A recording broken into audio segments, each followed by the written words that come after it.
Heavy blow for Meg. Meghan Markle, extremely desperate to see Megxit, was welcomed by some royals. Prince Harry and Meghan Markle were seen as very difficult to deal with by the royals, and some family members quietly welcomed their decision to quit, a new book says. On the 8th of January 2020, Harry and Meghan announced on Instagram their decision to step back as senior members of the British royal family split their time between the United Kingdom and North America, and become financially independent. This was dubbed Megxit, a term inspired by Brexit, and adopted globally on mainstream and social media. Queen Elizabeth II issued a rare personal statement on her family, and was praised for her rapid handling of the matter. On the 18th of January, an agreement was announced whereby the couple would no longer be working members of Britain's royal family, and would not use their Royal Highness styles. The outcome was described as a hard Megxit. The Duke and Duchess of Sussex fell out with the royals after asking for help dealing with negative media coverage of them, and after Meghan was accused of bullying her staff by a palace aide.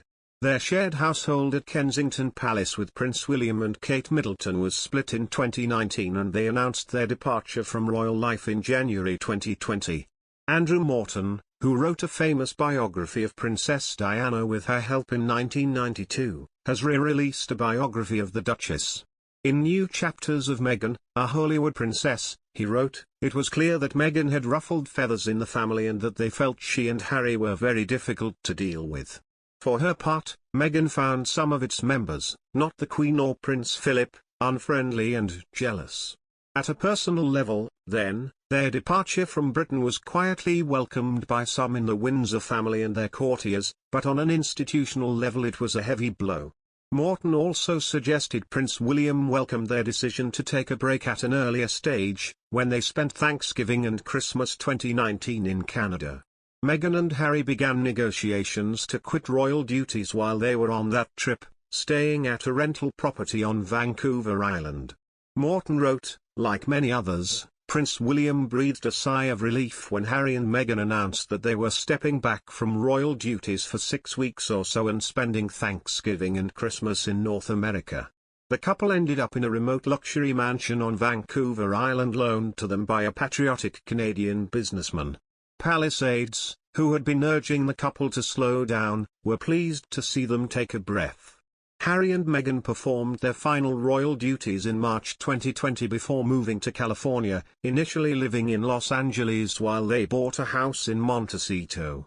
Relations with the royal family remained frosty, however, and in November 2020 a request from Prince Harry for a war wreath to be laid on their behalf at Britain's Remembrance Sunday service was declined by the palace. A series of honorary titles and patronages, including Prince Harry's role as Captain General of the Royal Marines, were stripped from them in February, and then in March they did their Oprah Winfrey interview.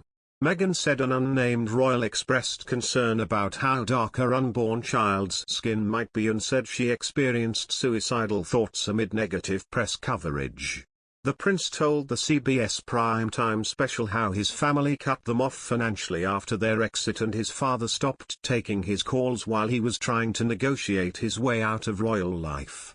Then in May, Prince Harry told his Apple TV docuseries The Me You Can't See how his family had been neglectful over his requests for help dealing with the media.